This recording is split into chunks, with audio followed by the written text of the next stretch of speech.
বিসমিল্লাহির রহমানির রহিম। আমি মোহাম্মদ আলাউদ্দিন, সেলস প্রমোশনে 1998 সাল থেকে 2026 সাল পর্যন্ত 29 বছর কাজ করছি। তো বিক্রয় প্রতিনিধি, SR sales representative, SO sales officer, SPO sales promotion officer, এক এক কোম্পানিতে এক এক পদবিতে ভূষিত হন। তো আজকে বিক্রয় প্রতিনিধিদের আরেকটি গুরুত্বপূর্ণ বিষয় নিয়ে আমি আলোকপাত করব।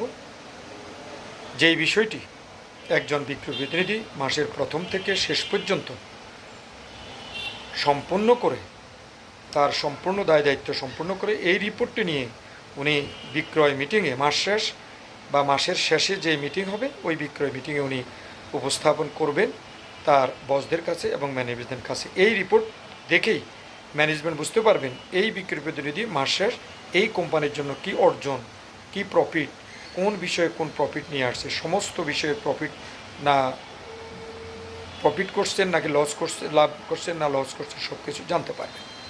আজকের বিষয়টির নাম হচ্ছে performance evaluation of field force sales professions. এখানে মোট আমরা 8টি বিষয় নিয়ে আলোচনা করব। নাম্বার 1 হচ্ছে পারফরমেন্স। একজন এসআরের পারফরমেন্স যদি আমি পারফরমেন্স পার্সেন্টেজ হিসাব করি, অ্যান্ড গেইন 30 নাম্বার সর্বোচ্চ। 100% থেকে অ্যাবভ যদি হয় সে গেইন করবে 30 নাম্বার। 90 থেকে 99% যদি সে অ্যাচিভমেন্ট করে তাহলে 25 নাম্বার। 80 থেকে 89 নাম্বার পার্সেন্টেজ করলে সে 20। 70 থেকে 79% অর্জন করলে সে 15।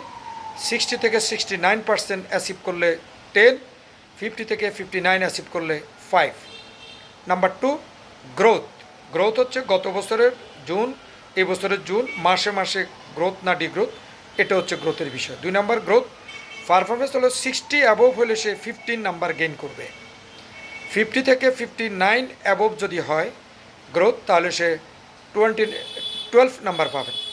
40 থেকে 49 যদি সে পারফরমেন্স গ্রোথ করে তাহলে পাবে 10। 30 থেকে 39 যদি উনি গ্রোথ করেন তাহলে 8। 20 থেকে 29 গ্রোথ করলে হবে 6। 10 থেকে 19% করলে হবে 4। 01 থেকে 09% করলে পাবেন উনি 2। 3 নাম্বার পয়েন্টে আমরা আসি সেলিং ওভারহেড। পারফরমেন্স যদি 3% অ্যাবভ করেন তাহলে 10 নাম্বার গেইন করবে। 33.5% থেকে 4% যদি করেন তাহলে 8 নাম্বার উনি গেইন করবেন। 4.5 থেকে 5% যদি উনি সেলিং ওভারহেড করেন তাহলে 7 নাম্বার পাবেন। 5.5 থেকে 6% যদি উনি করেন তাহলে 6 পাবেন। 6.5 থেকে 7% যদি উনি সেলিং ওভারহেডে পারফরমেন্স করেন তাহলে 5 নাম্বার গেইন করবেন। 4 নাম্বার পয়েন্টে যদি আমি ড্যামেজ ইস্যু, ড্যামেজ 1% অ্যাবভ যদি উনি বিলো করেন তাহলে উনি 10% গেইন করবেন। 1.5 থেকে 2% যদি উনি ড্যামেজ করে 8%, 8 নাম্বার। 2.5 থেকে 3% যদি উনি ড্যামেজ করে তাহলে 7 পাবেন। 3.5 থেকে 4% যদি ড্যামেজ হয় 6 নাম্বার পাবেন। 4.5 থেকে 5% গুলি 5 নাম্বার পাবেন। 5 নাম্বার পয়েন্টে আসি পার হেড কন্ট্রিবিউশন এসআরের। এখানে আমি যদি আসি পার হেড কন্ট্রিবিউশনে যদি আসি আমি তাহলে অ্যাবভ আমরা যদি 30 হলে 10, 2.99 হলে আমি হলো 2.5 হলো যদি পার হেড হয় তাহলে 8 নাম্বার। 1.49 থেকে 2 হচ্ছে 6। 1.99 থেকে 1.5 হচ্ছে 4। 1.49 থেকে 1.00 হলো 3। 0.99 থেকে 0.50 হলো 2। 6 নম্বরে আমরা আসি কাভারেজ। কাভারেজ তার কেমন আসে? কাভারেজটা যদি সে 70% অ্যাবভ হয় তাহলে 10 নাম্বার গেইন করবেন।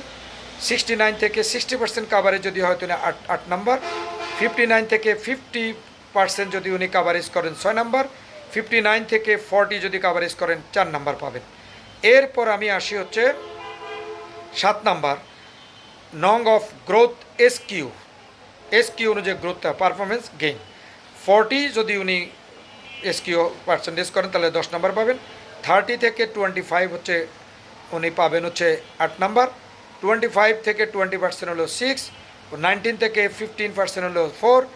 14 থেকে 10 হচ্ছে 2। এরপর আমরা 8 নম্বর পয়েন্টে আসি রিপোর্ট অ্যান্ড কমিউনিকেশন। এএসআর এর রিপোর্ট এবং কমিউনিকেশন তার পারফরমেন্স এবং জ্ঞান। পারফরমেন্স তার ভেরি গুড হয় তাহলে সে 1 নাম্বার পাবে, গুড হলে পাবে 3, নট ব্যাড হলে পাবে 2, পুয়ার হলে পাবে 0। এই 8টা পয়েন্টের উপর আমি যে আলোকপাত করলাম, এই পয়েন্টগুলো যে এসআর এই 8টা পয়েন্ট যোগ করলে আমরা 100% হয়ে যায়। এই অনুযায়ী এই পয়েন্টগুলো অ্যাভলিউশন করে উনি ফরম্যাটে লিখে নিয়ে আসবেন মিটিংয়ে আনার পরে ফাইনাল রেজাল্টে আমরা ওনার টোটাল পয়েন্ট যদি আমি হিসাব করি, উনি কোনটা কত পার্সেন্ট গেইন করছেন।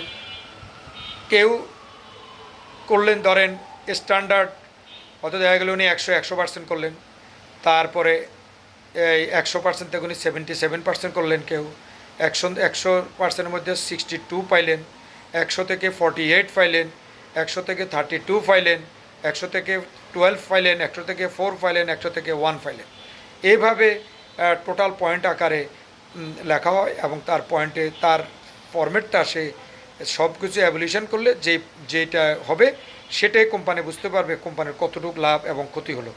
আশা করি এই ফরম্যাট একজন এসআর যদি ফলো করেন তাহলে এই ফরম্যাট মিটিংয়ে নিয়ে আসলেই কোম্পানির লাভ লস এবং কোম্পানির বিস্তারিত এই বিক্রয় প্রতিনিধি দ্বারা কোম্পানি কতটুকু লাভ করে দিল বা লস করলো পুরা বিস্তারিত ম্যানেজমেন্ট বা তার রিপোর্টিং বস বা কোম্পানি এই ফরম্যাট অনুযায়ী আশা করি বুঝতে পারবেন। এই ফরম্যাট বিক্রয় প্রতিনিধি যদি ফলো করেন আশা করি আপনাদের অনেক উপকার হবে এবং কোম্পানিও উপকৃত হবে, আপনারাও উপকৃত হবেন। এই আশাবাদ ব্যক্ত করে আমি আমার সংক্ষিপ্ত বক্তব্য এখানে শেষ করছি। আল্লাহ হাফেজ।